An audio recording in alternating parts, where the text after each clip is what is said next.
Assalamualaikum warahmatullahi wabarakatuh. Perkenalkan, nama saya Edi Rusbiantoro. Jadi saat ini saya sedang belajar di Fakultas Magister Manajemen ya, Universitas Yarsi. Kali ini ada satu tugas dari salah satu mata kuliah yang terkait dengan budaya organisasi ya, dari Bapak Lukman. Jadi mungkin saya akan sedikit bercerita mengenai budaya organisasi di tempat kami bekerja, yaitu di Kementerian Keuangan, di Direktorat Jenderal Kekayaan Negara. Di kami di Kementerian Keuangan sudah ada namanya budaya organisasi sudah cukup lama. Jadi di sana sudah ditetapkan apa itu nilai-nilai Kementerian Keuangan, termasuk dengan budaya organisasi. Kalau kita bicara mengenai budaya organisasi ya, sebenarnya apa itu sih budaya organisasi?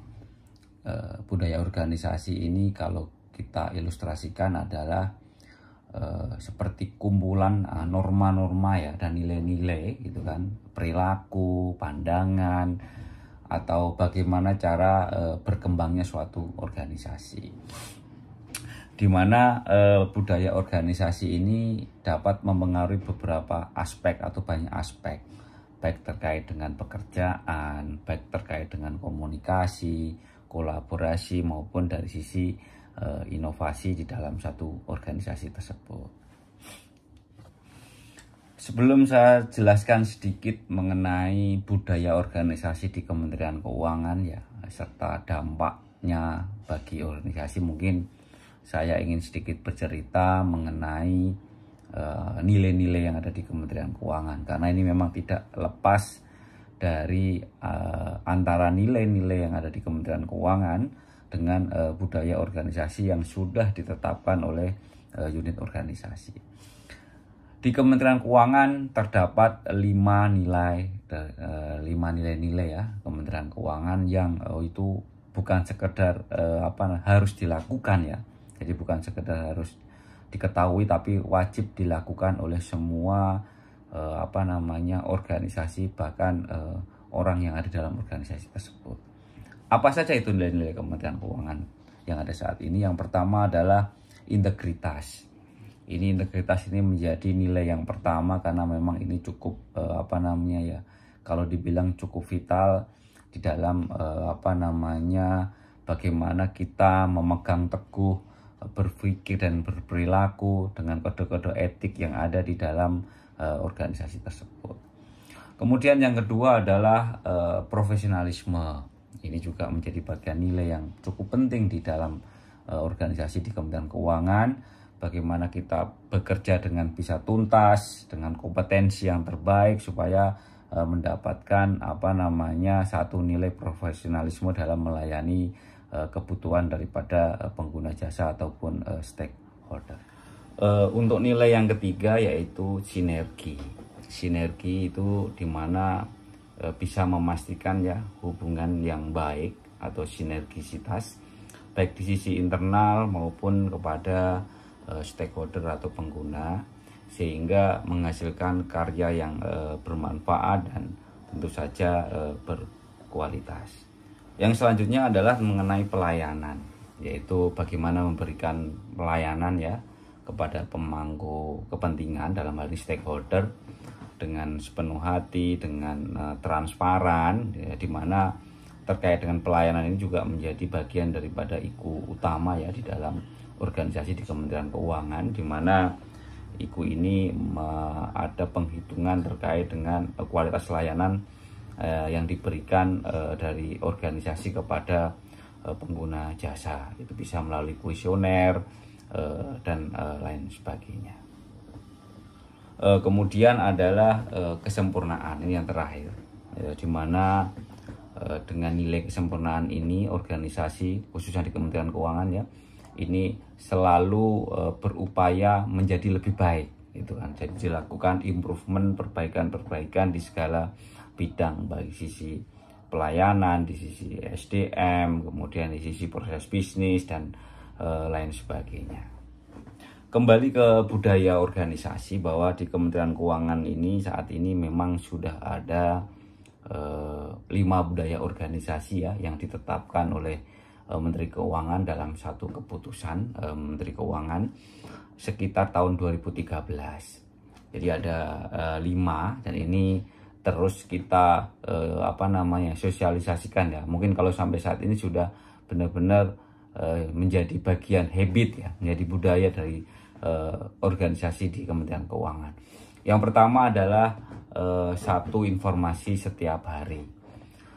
Ini kalau di tempat kami ya, ini dalam prakteknya adalah kami setiap hari di setiap pagi ya, khususnya mulai jam 8 pagi sampai jam setengah 9, itu setiap pegawai itu ada namanya kopi pagi. Jadi di mana semua pegawai bisa memberikan sharing knowledge ya, apapun itu gitu kan, apapun itu terkait dengan pekerjaan, terkait dengan hal lain yang bisa bermanfaat baik untuk organisasi maupun untuk pribadi. Nah, ini kita udah lama kita terapkan seperti itu dan menjadi bagian habit ya, dan hal-hal menarik juga kita dapatkan di sana untuk penambahan informasi bagi semua pegawai di tempat kami. Budaya yang kedua kalau di kami adalah 2 menit sebelum jadwal. Ini melatih semua pegawai ya di tempat kami untuk disiplin. Nah, ini disiplin. Jadi banyak kegiatan di kami, misalkan rapat atau meeting ya, ataupun ada agenda-agenda lain, itu kita selalu terbiasa 2 menit atau bahkan lebih sebelum acara dimulai kita harus sudah siap. Dan ini untuk meningkatkan efektivitas ya, efisiensi dalam misalkan rapat, jadi nggak perlu menunggu lama dan sebagainya. Ini adalah budaya yang sudah kita terapkan cukup lama terkait dengan 2 menit sebelum jadwal.